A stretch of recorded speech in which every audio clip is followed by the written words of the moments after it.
Hello guys, how are you? I'm Hardeep Singh. Welcome back to your own YouTube channel. IELTS updates and recent exams. For more updates related to recent IELTS exam writing test topics, listening, reading, practice test, and speaking, you got guesswork. Please, guys, participate in everyday listening and reading practice test to achieve your desired band score in your actual IELTS exam. Please hit the like and subscribe button. Press the bell icon for the upcoming notifications. Don't forget like, subscribe and share my YouTube channel and my Facebook page, IELTS updates and recent exams. Part 1. A man wants to find out about taking part in a dragon boat race. Listen to the conversation between the man and the woman and answer the questions. First, you have some time to look at questions 1 to 5.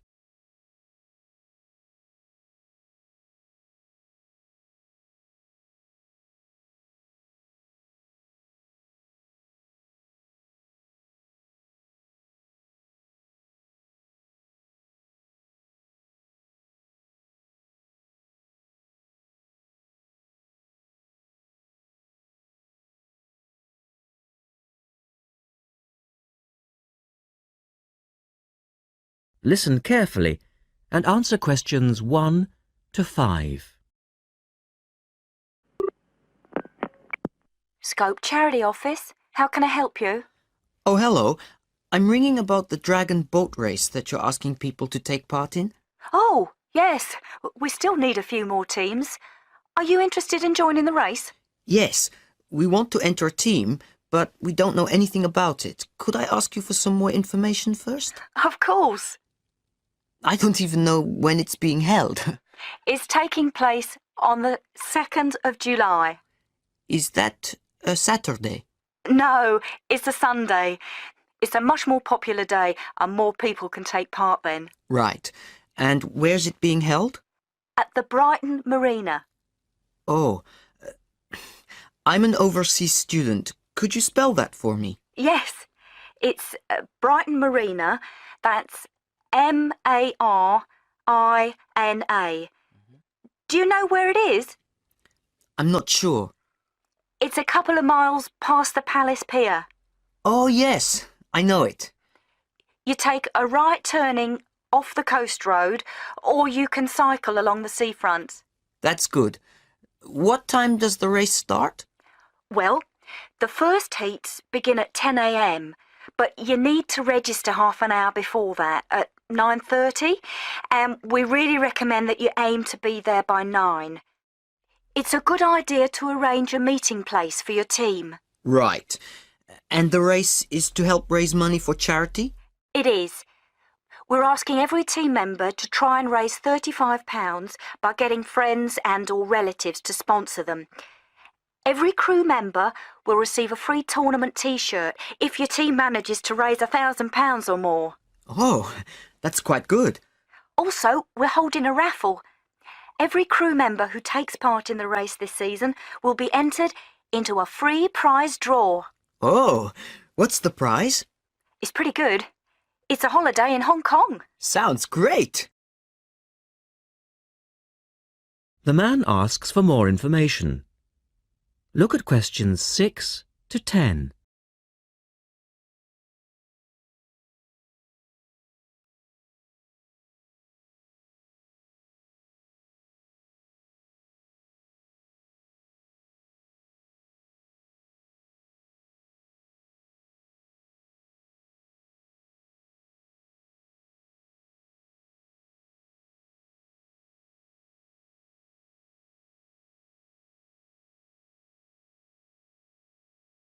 Now listen to their conversation and answer questions 6 to 10. Is there anything else you need to know? Could you just tell me a little bit more about the teams? Well, you need to have a crew of 20 people for your dragon boat, and you then need to agree on who's going to be the team captain. That will probably be you. Fine. I've got a group of 20 people who are interested. Do all the team members have to be a certain age? Well, there's no age limit as such, but if you have a team member who's under 18, then they have to get their parents' permission to take part. Yes, that makes sense. It isn't dangerous, but we do have boats that turn over in the water, and for that reason we need to insist that everyone wears a life jacket as well. And you can hire life jackets from us when your team arrives. What do you advise people to wear? Well, most people wear a t-shirt, shorts and trainers. I certainly wouldn't recommend that you wear jeans or boots. In fact, it's a very good idea to bring some spare clothes. Okay. It can get quite cold and wet if the weather's bad, and there's quite a bit of hanging around, especially if you qualify for the semi-finals or the final. I see what you mean. Have you got a name for your team? Oh, not yet, no. Well, you need to decide on one and then put it on the entrance form, which I'll send you. Oh, okay. So, if you'd like to give me your address, I'll be happy to send details first class. That is the end of part 1.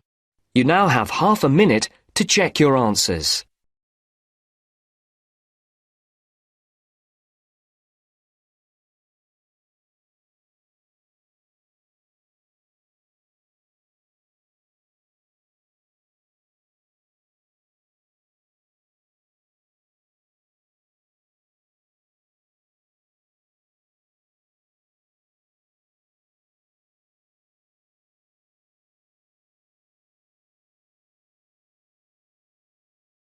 Now turns to part 2. The Student Union is having a meeting to discuss how to help the community.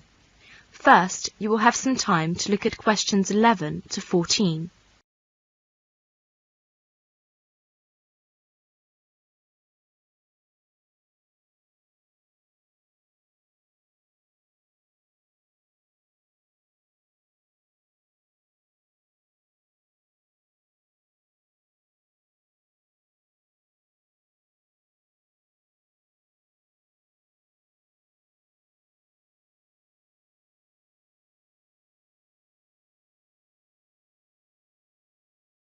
May I have your attention, please? We're going to start the meeting now.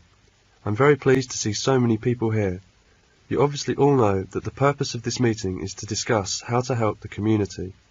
Next month, the National Union of Students are running a National Community Week. They've asked us to cooperate in any way we can. The idea is that all students should give up some of their time to help the community. Surely that's what we do in Rag Week. Does that mean we're going to do this sort of thing twice a year? No, not really. The scheme is nationwide. It has two aims: to show the public that students are responsible members of society, and to show students ways in which they can give really practical help to the community. The National Union of Students haven't made any suggestions. They want the students in each area to work out their own schemes. And really, that's the purpose of this meeting, to think up some ideas about the sort of help we can give. Let's discuss now. Any suggestions? Now you will have some time to look at questions 15 to 20.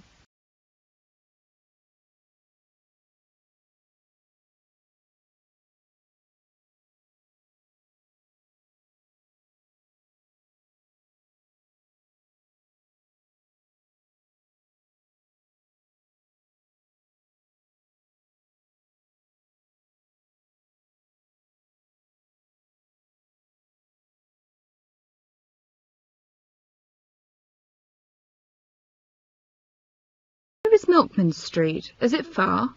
No, I don't think so. It's somewhere near. Oh, look there. It's just around the corner.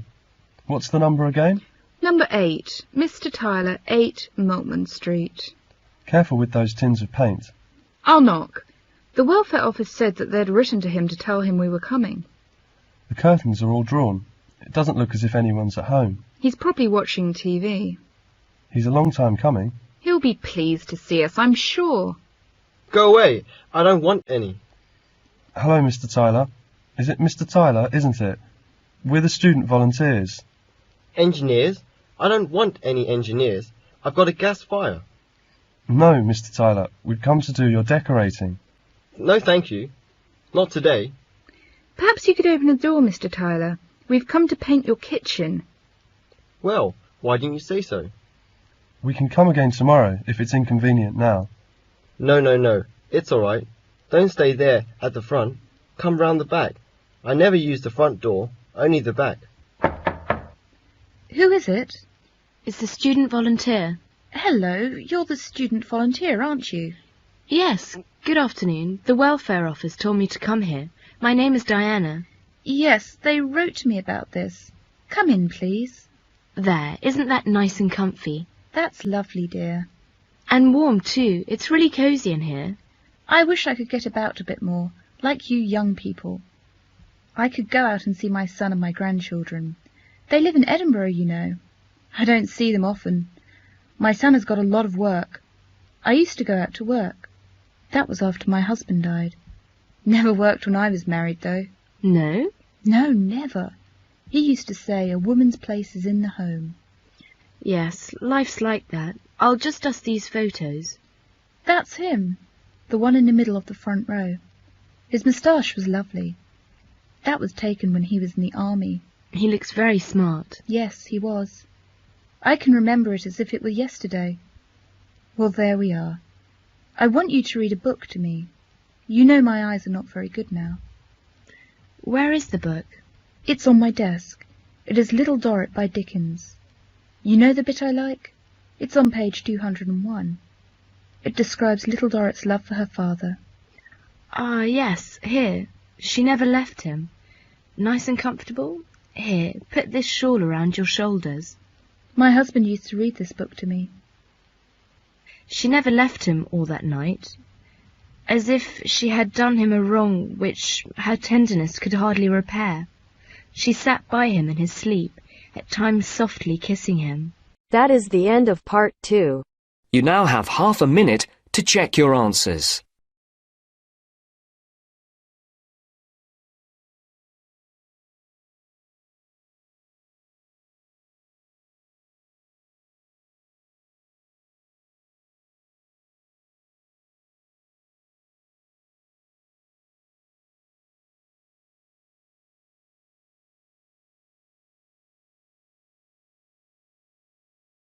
Now turns to part 3. You are going to listen to a tutorial with a university lecturer and 3 of his students. First, look at questions 21 to 25.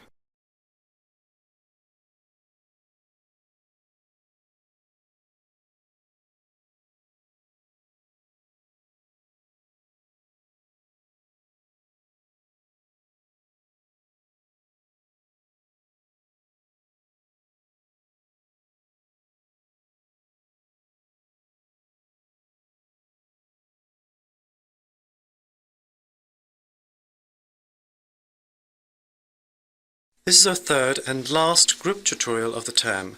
Have you been finding them of any use? Oh yes, I get a lot out of them. Me too. And what about you, Lorraine? Yes, I think so. Okay, right. Anything for this week, Lorraine? No? Okay, Frilla? Well, you know I have 2 teenage daughters and I'm a single parent. Yes. Well, I'm finding it less and less easy to study as a mature student and have a teenage family. The girls have been playing me up. And what exactly do you mean by that? Kimberly, the eldest, has a boyfriend, and she's taken to staying out later and later, and she's becoming difficult to control. And the younger one, who's 14, misses Kimberly, because they were always together. And I feel as if I'm letting them down by doing this course. They don't have a father, and all they've got is me. I just don't know what to do.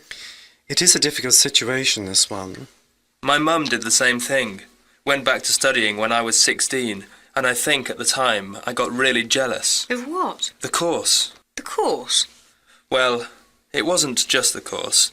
It was the other people, and the fact that my mum's time was taken up by other things and people. At the time I didn't like it. That's the problem here, I think. And what happened, Stevie? Well, I started playing up to attract attention, and doing some pretty stupid things, in fact, really stupid things. Like what? Oh, go on, tell us. No. Anyway, my mum sat my brother and me down and told us how important the course was for her and us, and why she hadn't been able to do it before. And? Well, she said that even though it had cost her a lot of money and she was having to work part-time to keep everything going, she was prepared to give it up. And did she? Of course not, Lorraine. We felt pretty stupid. After that, we helped out more, and both of us got a job, a small job, so that she didn't have to give us any pocket money. Well, Frilla, maybe you should try the same approach. I think I might just give it a try. Thanks, Stevie, you're a star. And what about you then, Stevie? Before you listen to the rest of the tutorial, look at questions 26 to 30.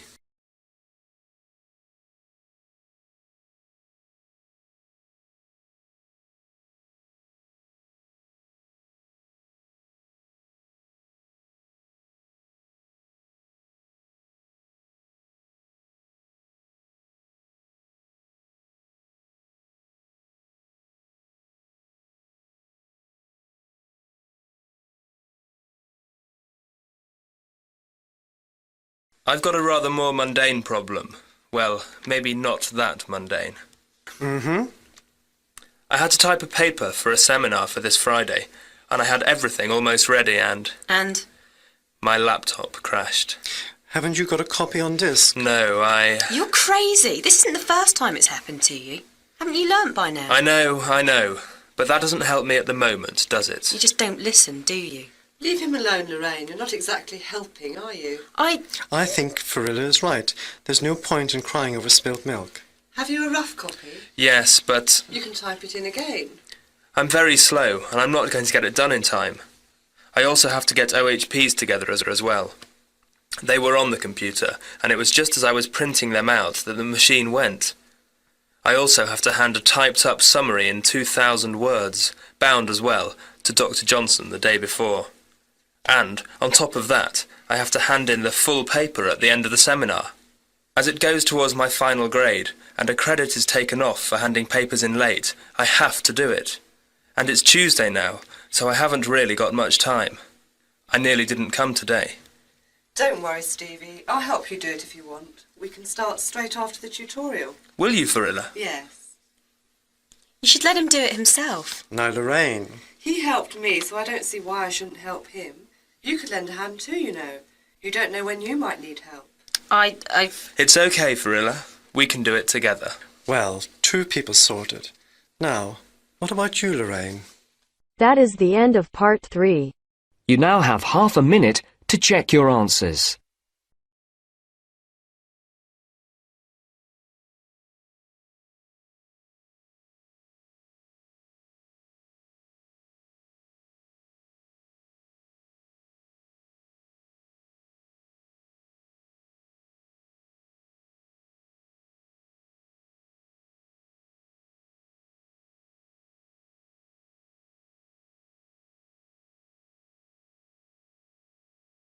Now turns to part 4. You're going to hear a lecture delivered by an actress on the difficulties that actors and actresses experience after graduating. First, look at questions 31 to 40.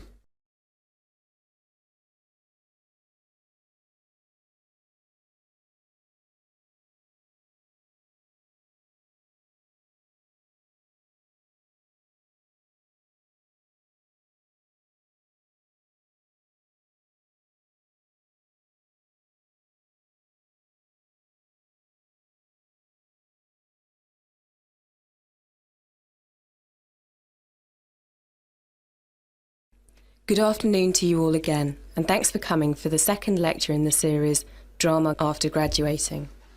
For those of you who weren't here last week, my name is Jennifer Mackenzie Davis, and I'm one of those lucky ones, an actress with a job. I'm going to talk to you today about the difficulties actors and actresses face finding work. Not that any of you need reminding. It's a jungle out there, and you've got to be very hungry to survive. Are you hungry? Well, I'm afraid you're going to have to be. Because if you aren't, you might as well pack your bags and forget all about acting as a career. And not just hungry, but also resolute in getting what you want. And of course, persistent. Not to mention gifted. Between 80 and 90% of you will be out of work at any one time. You are joining a group of people whose average time in employment is 12 weeks a year for men and 7 weeks for women. Why do we do it? We must be mad. And yet there are thousands more waiting to take our places if we fail. Still hungry? Good, because this is where the interesting bit starts. Now we've got the stats out of the way. First of all, where do you look for work?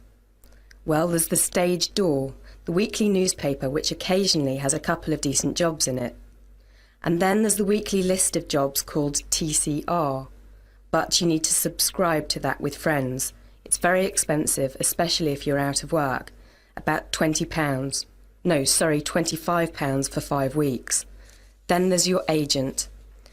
You'll discover sooner or later that you need an agent if you want to have access to the best work available. But how do you get an agent? Well, unless you're really very lucky and get taken on by an agent who just likes the look of you, you have to get an agent to see you in a live performance. This could be a good part in a play which shows off your talents, or a film role, or just a show reel of you performing your best speeches. I must say, I don't really know which is harder, getting the part without an agent in the first place, or getting an agent interested enough to come and see you. In other words, a real catch-22 situation. A word of warning, they don't usually travel more than a few hundred yards from their office. They're supposed to be working for you, but they actually behave like it's the other way round. As for show reels, if you want them to look at yours, you really need to tie them to a chair and force them to watch. You may find it difficult to get work without an agent, but it will be well nigh impossible without an equity card. Fortunately, things have changed. In the past, drama school students leaving here in July had what was known as a registered graduate equity card. This gave you 2 years to get an equity contract for work. Not that easy without experience, an agent or a full equity card. But even when you got your first job paid at equity rates, you received only a provisional equity card. The union was quite strict about membership, but the alternative was much harder and less likely to result in success. This provisional card could become a full one only after 30 weeks of work. Without it, you could forget the West End theatres, top tours and work in television. Now, however, things are a bit easier. After you finish from here, you automatically get your equity card. The downside of this is obviously that there are more people chasing the same number of jobs. But even before you start worrying about equity cards and your agent, you've got to establish yourself with photographs. Eye-catching and professional black and white photos, small postcard size for your publicity and CVs. There will be several sessions devoted to choosing the right photos that will show you off the way you are most likely to be cast. And also what to put in your CV and, more importantly with some of you, what not to include. So you see, it's not an easy road to fame and fortune. This has just been an introduction to the trials and tribulations of actors looking for work. Next week we'll make a start on CVs, but now it's time for a 10-minute tea break, followed by a question and answers session. That is the end of part 4. You now have half a minute to check your answers. So guys, don't forget like, subscribe and share my YouTube channel and my Facebook page, IELTS updates and recent exams. For more updates related to recent IELTS exam writing test topics, listening, reading, practice test and speaking, you get guesswork. Please guys, participate in everyday new IELTS listening and reading practice tests to achieve your desired band score in your actual IELTS exam. For more IELTS material, visit my official website www.ieltsupdatesandrecentexams.com. The link is given below in the description. If you need PDF files of latest IELTS material, then please join my Telegram channel. So guys, please write your score below the comment section. Again, thanks for listening. God bless you all guys. Stay tuned, stay safe.